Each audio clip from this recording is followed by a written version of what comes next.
Okay, welcome to 360 Splat Pro. This is a complete rewrite of the previous tool that I've done. So we started from scratch and introduced a lot of new features and methodologies. So this is a run through of the beta version, and then I will do an updated video for any fixes or changes that we do. When you extract the file, you'll get the same exe that you can run or a debug bat. Within this folder, there's a couple of things useful to know about. We've got a scripts folder where we can store Python and we can run that as an external thing, which will be super useful for expanding the use of the tool. And we also have in config, we've got XML files which are used with Reality Scan. So if you're running custom commands and you want to load a dialog box up, you use these and you can load and save them within the package. So let's look at doing an extraction. You just drag the files on, and when you do that, you'll get a little sort of splash screen of what the file type is, and you'll get this little icon created up here. This essentially is a way of switching between multiple videos along here. So if I take this, which is a raw file of from the Insta-X5, so this one's been extracted through Insta Studio, and this one's just a raw file off the camera. So I support both types at the moment, and it's kind of up to you to use them. So as you see, we switch between them, so it's changing the names. Um, when we run it, it will create a project next to this. In the settings here, we can actually determine this behavior of what happens as well. So we can leave the videos here, or we can move them into a source folder or copy to the project folder, depending on how your storage is set up and what you want to do. And this gives you a little indication of what the project will be like. So if I switch to this one and we just do 20 frames, and I'm just going to run this. And the way the interface is set up down here is we have these workflow tabs along here. If you hit batch all, it's going to run all of the active ones, and you can turn a workflow on and off through this little checkbox here, and you can see in the UI whether it's on or off. This is just running the extraction, so that's why I stopped there. Um, when you extract the files, oh nice, crash already. Okay, let's run that again. Um, Maybe I need to run my debug bat. Let's run the debug. As I said, this is beta. Still doing some testing this week before we get into close to release. When you run the debug, it's going to create a log file here, which essentially is the output of this terminal. Okay, so you can drag both of these on and drag them that way as well. And both get loaded. This is loading up frames now, and you'll see we've got a caching bar here, and that means all the frames are cached and can be loaded in. And in terms of the interface, you can double click on this if you want to see a full frame version of that, or we can open the frame from here or open the folder for where that's been extracted to. So we can get there very quickly.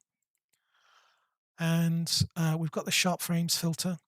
Now, if we have auto analyze on, it should run that. I'm just going to run this now to show you what it does. And this will also create a report, and it's also created the folder structure here now as well for this particular project. So you can see we have these mutes. Inside here, we have a project JSON, which is storing all of the settings you have for that particular one.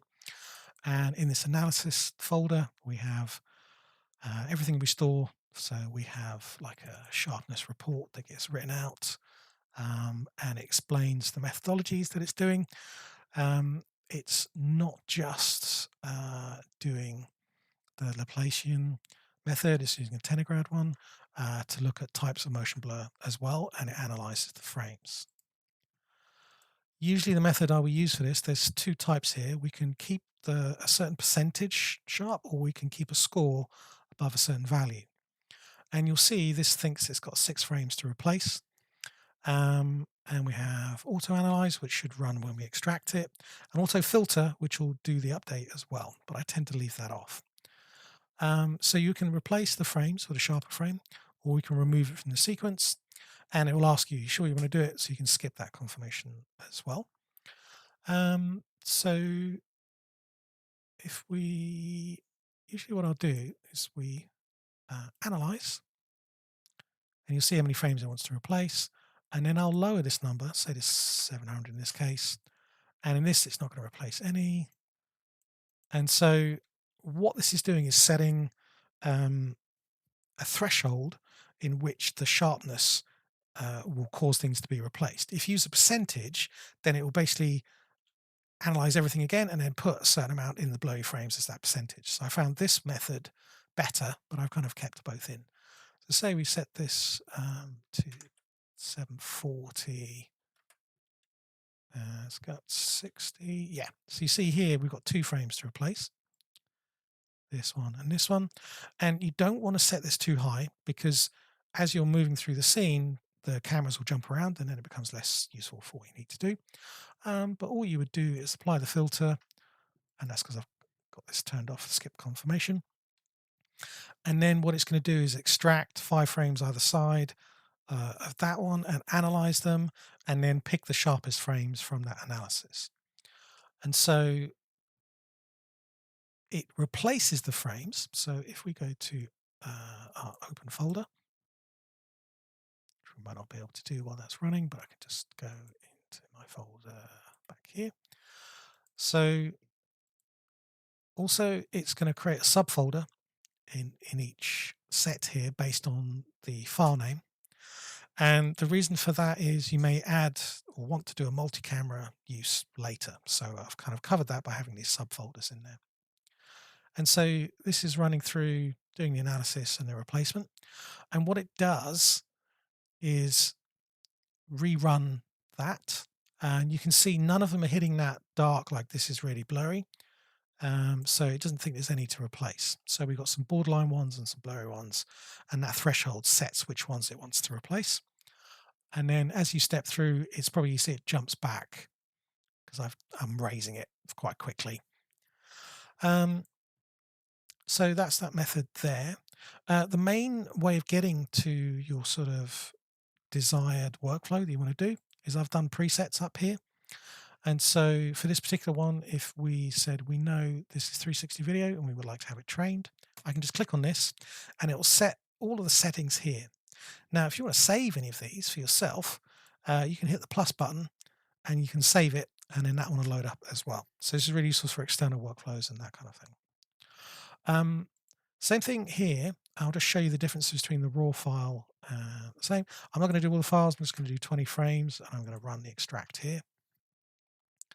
And what this is doing in a different way is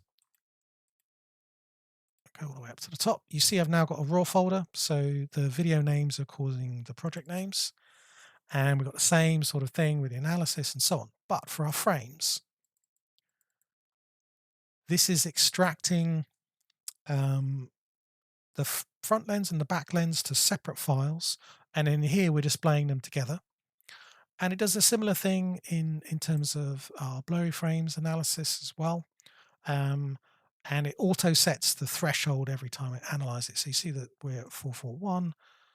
So 441, if I go down to 420 maybe, you can see it wants to reduce the number of frames from place, only 3 to do there, which are these darker orange ones. And then clicking on it as you switch through shows both of those. Okay, so masking, we're now using SAM3, which is a lot better. And we have drop downs here. Basically, it's text is defining what it is. The number of pieces of text gets searched for. So if you had a list, like say I've got like people and everything, which is tons of stuff in here, that takes a long time because it's running it an iteration over each piece of text. So generally I found just having person in there will work pretty well.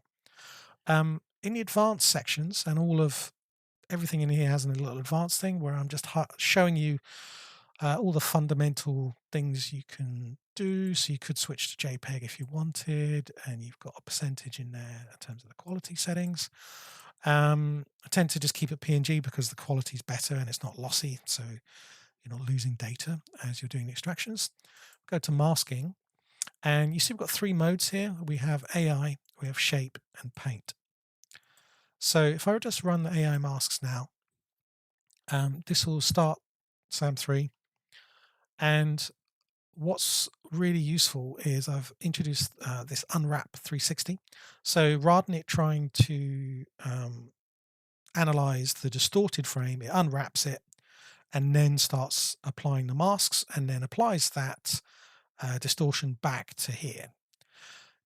When it's writing these, it's got 3 folders which represent each one of these. And so as this runs, you can see, sorry, going through a few frames here, you can change the mask opacity, which is really useful. And you can combine all of these masks as well. So say in this particular one, I want to turn on the bottom mask and just have a little bit of the bottom taken off. So you can see you can do this. And we've also got a top mask if we wanted to take the sky out or something like that. So if I did a little bit of this shape mask, and you can turn on like squares or lots of different, well, not many, but there's enough that will help with rigs and stuff like that. And then we've also got a paint section. Now the painting one will, you can see it did a little combine there at the end of that process. So often on a longer video, I can be painting masks while the SAM3 is running if I need to, because occasionally it will slip and it will miss a mask. And if we look in the AI one here, you can see those masks are in there as well. So if I've also done this boost exposure. It doesn't change anything. It's just visually. So it makes it easier to kind of find something you need to mask. And this is done pretty good. But say if I just wanted to add a little bit more, I can paint this. I can use the wheel mouse to change the size here. I can use this size there. And the arrow keys will step through this as well. So we just like paint little bits out that we might want to, or something else that the masking hasn't managed to achieve. And you can see I can also, in this paint mode, I can erase something as well. So say it doesn't do exactly what I wanted, I can just paint that mask back out. And you'll notice once I've done that, the combined masks are not combined, but it will warn you, saying you should probably do that before you go on to the next section. And then you can see in paint, if I do that on there, oh, maybe it's not saving in that bit. Usually it has like an eraser sort of saved in there as well and part of the paint. But if I run combine,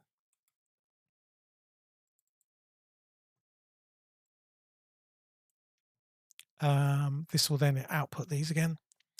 And then we have a line. So this is, I've added in Sphere SFM, done a build that's bundled with this, so you don't have to install anything. And you can, I've done some settings in here as well, and different methods for the masking and what to use. In the advanced section, you can turn on whether it uses mask with alignment. So that can be really useful. If that's interfering with the alignment, you can use the masking to stop that. So what this does, if I just run this now, it's essentially it's Colmap with a different method called Sphere FM, and I built that, and then it's bundled with it. So I think it's in our combined folder, bundled. So we've got Sphere FM in there. Eventually, I could add other methods in here, but this will do similar to Reality Scan, analyzes images, does an alignment. And when this finishes, I've also added in a quick sparse cloud viewer in here as well. And you can change the size of the points and change the camera size, increase that as well. And so with the Sphere SFM, essentially it's doing a cubic export. And we've got a method in here where we can use the native one, or I've done this multi-threaded one, which is a lot quicker than Sphere SFM, and it's really useful. So what you can do is run this initial alignment, but you can go back to the masking, do extra masks, combine them, and then you can generate the cube maps as an additional process. So it's generated them, and you'll see we go back to our project. We've got a coal map folder, and it's using the masks in here, and it's created this sparse cloud.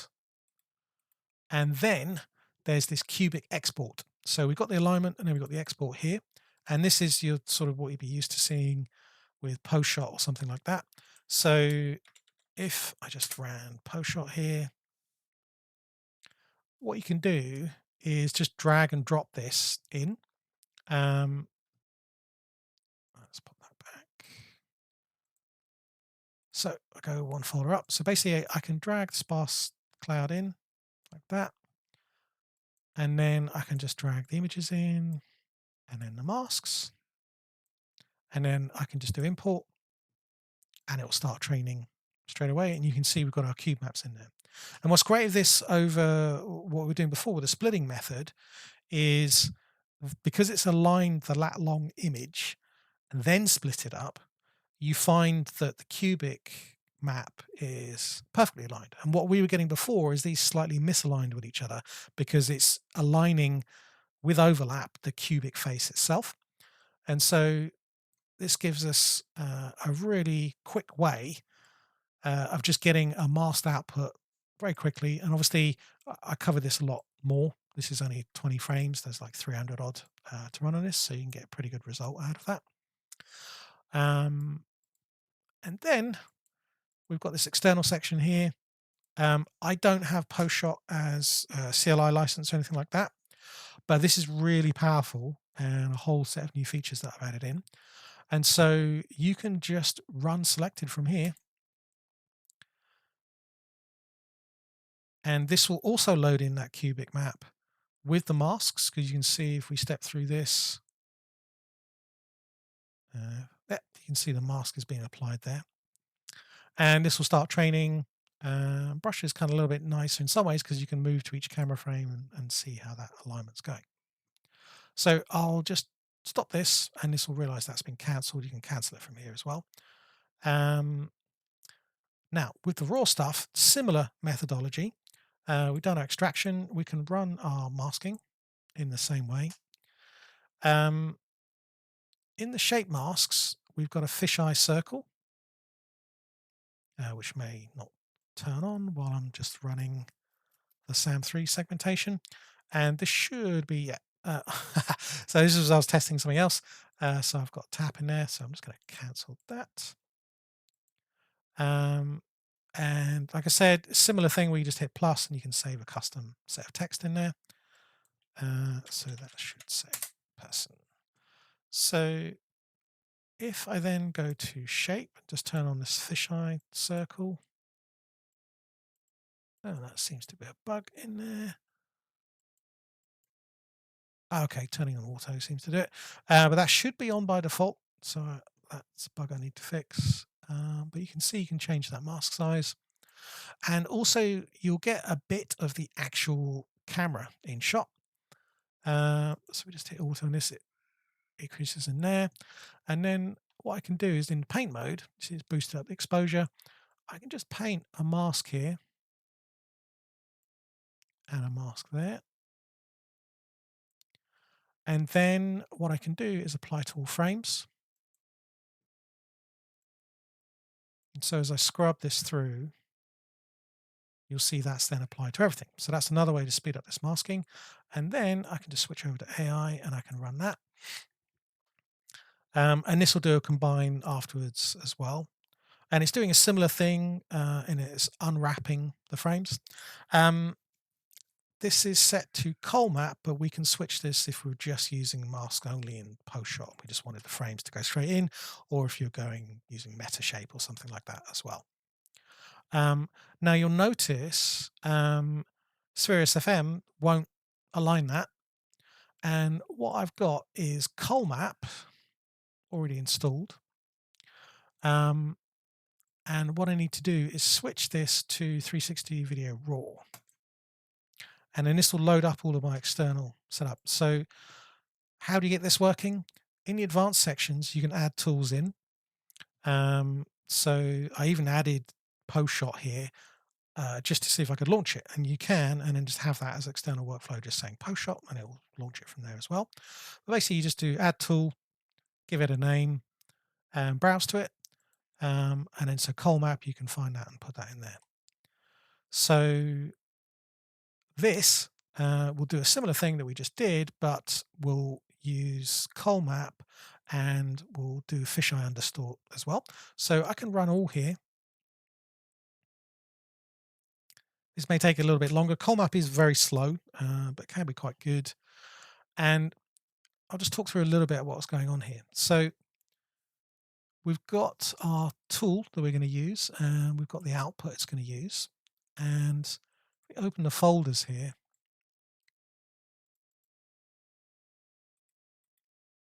because I haven't done a brush thing, there'll be a brush folder there as well. So this will create this fisheye folder, and then the next one is going to run the matching. And you can see as we get further down, I've also got, this is where that Python script is that I mentioned earlier.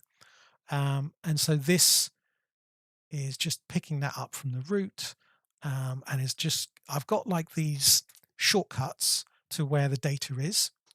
And you can see all the way down here, these is what the shortcuts. So frames will actually equate to this full path. You don't have to put the full path in.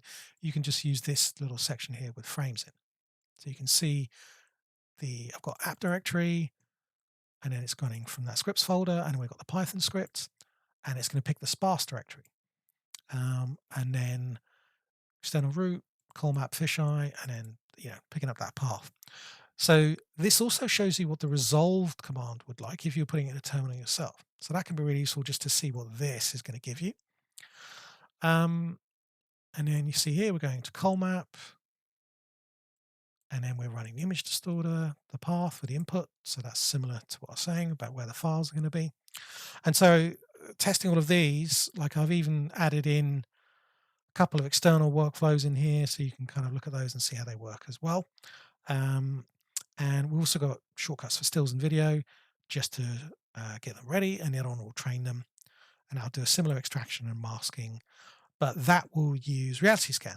So we've also got, we've got RS, we can do a splitting method, frames method, so you're just extracting from video, and then training in different tools as well. So as this has been running, you can see the masking's been applied quite well. And as I said, this can take a bit of time overnight to do it, but I wanted to include it in case people want to use this methodology, to use the raw files instead of just these ones. In my mind, the jury's out on which is better. I think it depends on what the capture is, other factors in terms of whether this will work or not. But you may want to take that into Metashape or something like that. So I wanted to give raw extraction as a new feature as well. So yeah, we can come back to this and I'll show you when it's run, but that's just to show you what it is. What I'm going to do is just going to cancel this. And I'm going to show you one other setup as well. Let's just go to one of our videos. Let's go to our batch mode testing.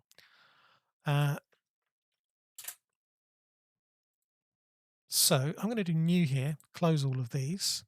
We can save that and drop this on. And so from here, I'm going to pick stills and video, and I'd like to train it. So you can see now, we're going to extract, we can mask. There's nothing to mask on this. And we're not going to use alignment because that's only for lat long images in terms of the tool. We're not splitting, and I can show you that feature in a second as well. But we're extracting, then we could mask, and then we'll go straight into reality scan. We'll align it, and you can turn these off as well. So if I did a batch all, only this align would go, because maybe you want to set scale, orientation, stuff like that. So actually, if I run this now,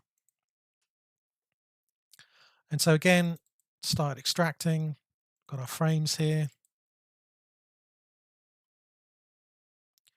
And if you modify one of these workflows, it'll switch it to a custom just so you know you've changed it. They should work out the box, But if you're like wondering why something's not working, maybe you've tweaked some things and that's caused issues, that's kind of the reason why. So you can see reality scans loaded up. We're aligning those images. This will be pretty quick. You can drop stills in as well. I've got support for that. I've tested up to 20K resolution. So if you're doing just photography, that will work as well.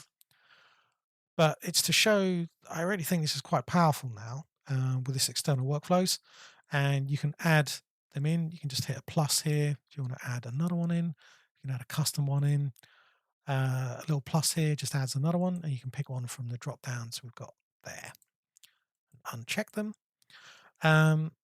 So I can go and open the folder, and you'll see I've got my reality scan project in here. Now I can just run this selected. I can run all, which will go through this workflow, or batch all, which will go through all of the tabs and everything. So it's kind of in different tiers. So if I run selected, what it's going to do is just launch reality scan, do a col map export. So often you would really go into that line scene and just get it where you want it. And then we've got brush. So I'll get rid of this workflow. I don't need this on, but I can then just run selected here. And this will immediately start training from the frames I've got. I just did a little video test here. Sort of came out quite well. Need to get going on my slow 3080. And then again, you can click on these and you'll see the commands in here. So where reality scan is, that gets resolved from you adding in reality scan folder here. Same one I've added in post shot, I've added in color, brush, lift field as well. So I think it's really quite a powerful stage. Obviously, if I wanted to rename something, that won't work at this current stage. Now, another thing, which I'll do some captures so I can show you the best method for this. If you drop in multiple videos and you turn on multicam here, what that's going to do is rather than splitting out the alignments as separate projects, it's going to put everything into the same project and make those subfolders where the frames are and stuff. And that way you can align all of that together, but you can keep them separate in terms of masking. And it's basically do everything in one folder as opposed to batch processing, which would do everything in a separate folder. So yeah, that's a quick run through of the current features. Please give me any feedback and let me know anything you think is missing or something that's really crucial to your workflow and what you'd like to see.